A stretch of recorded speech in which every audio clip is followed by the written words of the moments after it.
Assalamualaikum warahmatullahi wabarakatuh. Yang terhormat dosen pengampu mata kuliah Analisis Kesulitan Menulis, Ibu Dr. Hajah Raden Panca Pertiwi Hidayati MPD dan Bapak Setiawan MPD. Sebelumnya, marilah kita panjatkan puji dan syukur atas kehadirat Allah Subhanahu wa Ta'ala, karena atas ridho dan rahmatnya kita bisa berkumpul pada perkuliahan asinkronus hari ini.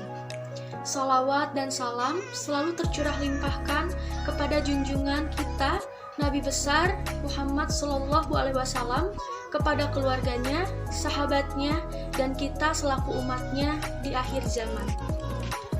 Pada kesempatan kali ini, kami dari kelompok 7 akan mempresentasikan tugas kelompok kami yang berjudul Jenis Koherensi Wacana.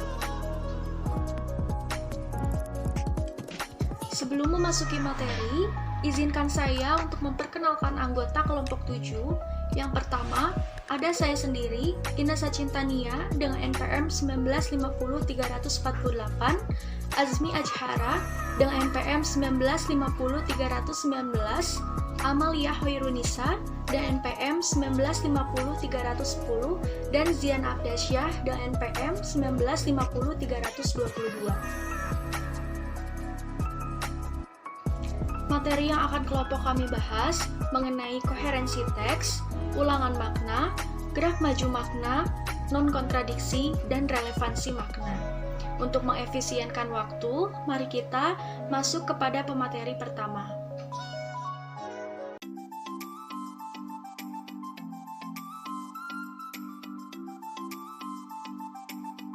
Assalamualaikum warahmatullahi wabarakatuh. Perkenalkan, saya Inessa Cintania dengan NPM 1950348. Di sini saya akan membahas mengenai koherensi teks dan relevansi makna. Materi pertama mengenai koherensi teks. Koherensi teks atau kepaduan merupakan unsur yang turut menentukan keutuhan wacana. Koherensi merupakan unsur isi dalam wacana sebagai organisasi semantis atau wadah gagasan-gagasan disusun dalam urutan yang logis untuk mencapai maksud dan tuturan dengan tepat. Koherensi adalah keterkaitan unsur-unsur dunia teks, misalnya susunan konsep atau gagasan, dan berkat hubungan-hubungan yang menggarisbawahi hal tersebut, isi teks dapat dipahami dan relevan. Brown dan Yule dalam Mulyana tahun 2005 halaman 135 menegaskan bahwa koherensi itu berarti kepaduan antar satuan lingual dalam teks atau tuturan. Dengan demikian, dapat dikatakan bahwa koherensi itu merupakan unsur di luar kalimat yang keberadaannya berfungsi untuk menciptakan kepaduan antar bagian dalam teks. Kepaduan yang baik terjadi apabila hubungan timbal balik antara kalimat-kalimat yang membina alinea itu baik, wajar, dan mudah untuk dipahami tanpa kesulitan. Maka, kekompakan hubungan antar kalimat dalam wacana merupakan koherensi. Jadi, koherensi atau kepaduan yang baik itu adalah hubungan timbal balik yang baik dan jelas antara unsur-unsur, kata, atau kelompok kata yang membentuk kalimat itu, seperti bagaimana antara subjek dan predikat, hubungan antara predikat dan objek, serta keterangan-keterangan lain yang menjelaskan tiap-tiap unsur pokok tadi. Apabila gagasan yang tidak berhubungan satu sama lain disatukan, maka selain merusak kesatuan pikiran, juga akan merusak koherensi kalimat yang bersangkutan. Dapat disimpulkan bahwa koherensi teks itu adalah kepaduan, keterkaitan, atau adanya hubungan di antara satu kata dengan kata lainnya, yaitu hubungan secara konsep atau gagasan. Jika terdapat hubungan antara konsep dan gagasan dalam satu teks, maka teks tersebut disebut koheren. Contohnya, yang pertama, Bu Fatimah pergi ke pasar bersama putrinya tadi pagi. Di sana, ia kehilangan dompetnya. Contoh yang kedua, Bu Fatimah pergi ke pasar membeli sayur-sayuran. Pemain bulu tangkisnya hebat pula. Dapat dilihat bahwa contoh yang pertama itu merupakan teks yang koheren, karena tanpa adanya hubungan antar konsep dan gagasan yang terdapat di dalamnya konsisten. sehingga dunia teks dapat dipahami. Sebaliknya, di dalam teks kedua tidak tampak adanya konsistensi pikiran. Tidak ada hubungan antara gagasan yang satu dengan yang lainnya. Pada kalimat pertamanya itu, di teks yang kedua itu membahas mengenai Ibu Fatimah yang pergi ke pasar membeli sayur-sayuran. Kalimat selanjutnya membahas pemain bulu tangkisnya hebat pula. Dengan demikian, teks ini tidak koheren.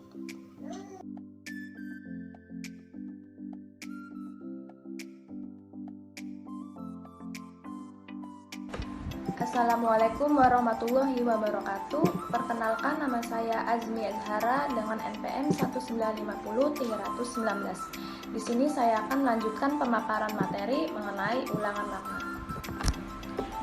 Dalam pemakaian sehari-hari, kata makna itu digunakan dalam berbagai bidang maupun konteks pemakaian. Makna juga disejajarkan pengertiannya dengan arti, gagasan, konsep, pernyataan, pesan, informasi, maksud, firasat, isi, dan pikiran. Dalam Kamus Besar Bahasa Indonesia, makna ialah arti, maksud pembicara atau penulis, pengertian yang diberikan kepada suatu bentuk kebahasaan. Sedangkan ulangan atau pengulangan itu merupakan proses, cara, perbuatan yang mengulang. Dalam Kamus Besar Bahasa Indonesia, ulangan adalah sesuatu yang diulangi. Maka dapat disimpulkan bahwa ulangan makna itu merupakan perbuatan mengulang suatu makna atau konsep dalam suatu wacana. Ulangan makna itu adalah penekanan, penegasan makna yang diulang dalam suatu teks atau wacana. Berikut adalah contoh dari pengulangan makna. Pada saat setelah menikah, Aisyah sangat menginginkan akan hadirnya momongan. Ia menginginkan buah hati yang sehat dan menggemaskan. Ia berharap buah hatinya berjenis kelamin laki-laki. Dari kata yang dicetak tebal, yaitu kata momongan dan buah hati, dapat dikatakan momongan dan buah hati itu memiliki makna yang sama. Terdapat ulangan makna pada teks di atas, yaitu pada kata momongan dan buah hati, sebagai penanda bahwa teks tersebut dapat dikatakan koheren. Sekian pemaparan materi dari saya, kurang lebihnya mohon maaf. Selanjutnya materi akan dijelaskan oleh rekan saya.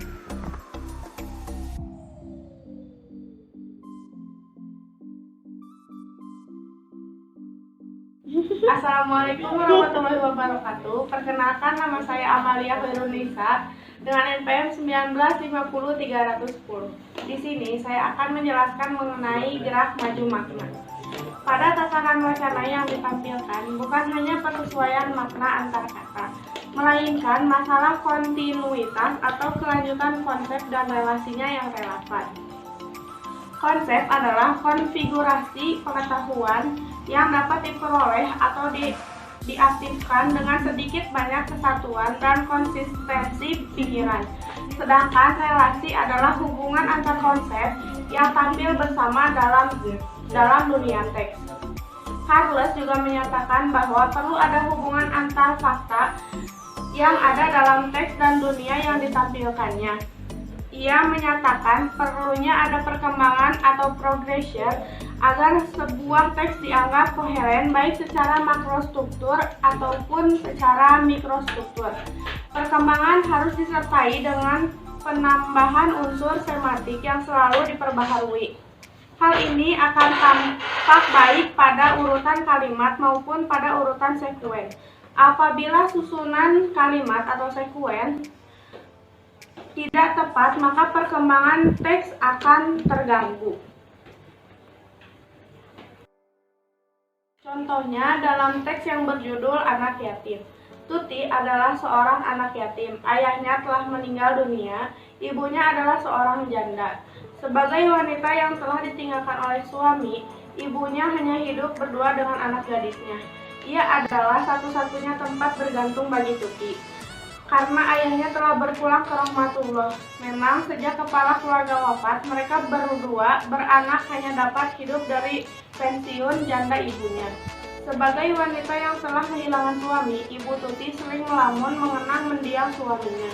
Meskipun tidak mempunyai suami, Ibu Tuti akan tetap hidup berdua dengan anaknya. Memang tidak mudah hidup sebagai janda anak satu. Ia tak akan dapat meminta bantuan dari suaminya yang telah tiada. Analisisnya, teks di atas tidak menunjukkan adanya perkembangan. Dari awal hingga akhir, permasalahan yang dibicarakan hanya hal itu saja. Teks ini kurang baik karena tidak memenuhi syarat koheren.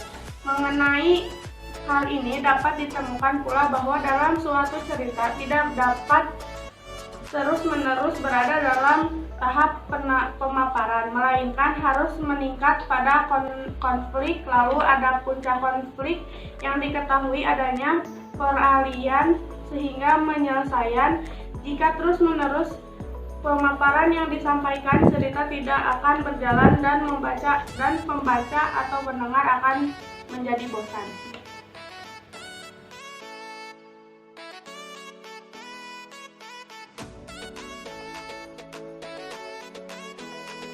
Assalamualaikum warahmatullahi wabarakatuh. Perkenalkan, nama saya Ziana Abdasa, NPM 1950322. Di sini saya akan menjelaskan tentang non-kontradiksi. Bahwa Charles mengatakan tidak boleh ada kontradiksi dalam wacana sehingga wacana dapat dianggap koheren. Nah, oleh karena itu diperlukan atau diperhatikan bahwa dalam perkembangannya baik secara mikrostruktur maupun secara makrostruktur. Jadi mikrostruktur itu adalah tahapan klausa, sedangkan makrostruktur itu disebut tahapan sekuen. Nah, sebuah wacana tidak boleh mengandung pertentangan antara satu unsur semantik dan isi yang terdapat di bagian lain wacana, baik yang ditampilkan secara eksplisit maupun berupa pengertian implisit. Nah, urutan kalimat atau sekuen yang tidak dapat juga dapat dimunculkan kontradiksi. Nah, ini adalah sebagai berikut contohnya ya. Ini adalah judulnya anak yatim. Nah, Tuti adalah seorang anak yatim. Sebagai orang tua tunggal, ibunya harus bekerja membanting tulang untuk membiayai sekolah anaknya. Untunglah Tuti anak yang rajin dan pintar. Selalu membantu ibunya dengan berjualan kue setelah pulang dari sekolah. Maklumlah, ayahnya tidak lagi mau mempedulikan nasibnya. Betapapun sukar hidupnya, Tuti dan ibunya tak mau merendahkan diri dengan meminta uang dari ayah. Nah, jadi analisisnya seperti ini ya. Teks di atas ini tidak ada koheren karena di dalamnya terdapat kontradiksi. Di awal teks sudah dikatakan bahwa Tuti adalah seorang anak yatim. Berarti ayahnya Tuti itu telah meninggal. Namun kemudian dikatakan bahwa ayah Tuti tidak lagi mempedulikan mereka, ibu dan anaknya maksudnya. Seakan ayah Tuti itu masih hidup dan mungkin bercerai dari ibu Tuti. Adanya kontradiksi ini menyebabkan teks tidak koheren. Seperti itu. Terima kasih.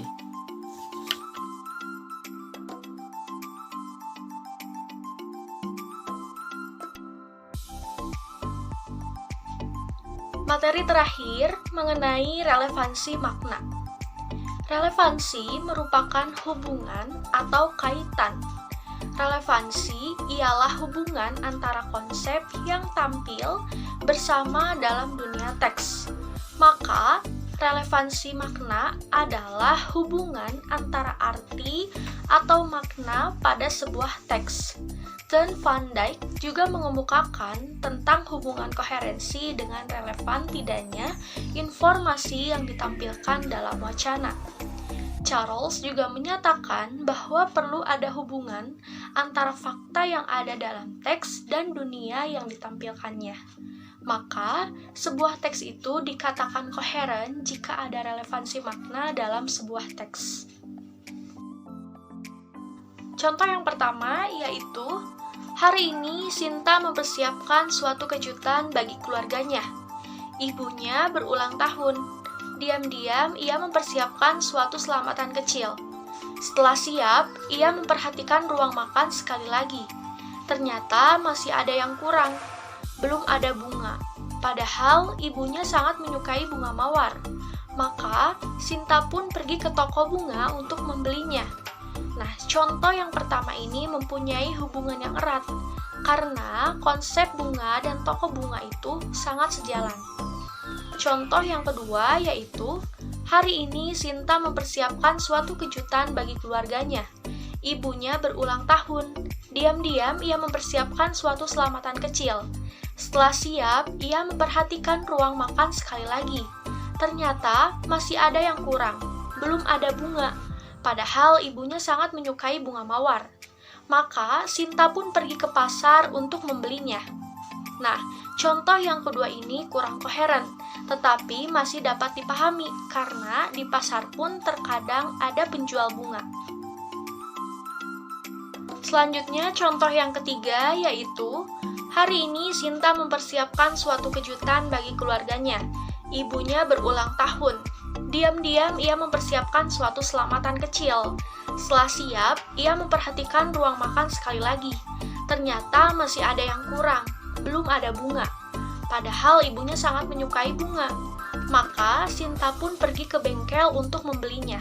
Nah, pada contoh yang ketiga ini sama sekali tidak koheren, karena konsep bunga tidak ada kaitannya dengan bengkel. Tidak adanya pertalian makna ini menyebabkan wacana tidak koheren. Sekian pemaparan materi dari kelompok 7. Selanjutnya dapat kami simpulkan bahwa kepaduan makna atau koherensi itu merupakan unsur yang turut menentukan keutuhan wacana. Koherensi teks adalah kepaduan, keterkaitan atau adanya hubungan di antara satu kata dengan kata lainnya, yaitu hubungan secara konsep atau gagasan. Kepaduan yang baik terjadi apabila hubungan timbal balik antara kalimat-kalimat yang membina alinea itu baik, wajar, dan mudah untuk dipahami tanpa kesulitan. Apabila gagasan yang tidak berhubungan satu sama lain itu disatukan, maka selain merusak kesatuan pikiran, juga akan merusak koherensi kalimat yang bersangkutan. Jika terdapat hubungan antara konsep dan gagasan dalam satu teks, maka teks tersebut disebut koheren. Koherensi teks itu meliputi ulangan makna, gerak maju makna, non-kontradiksi, dan juga relevansi makna.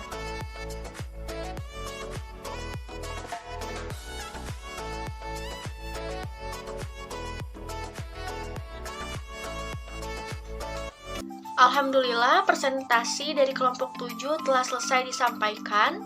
Kurang lebihnya mohon untuk dimaafkan. Terima kasih. Wassalamualaikum warahmatullahi wabarakatuh.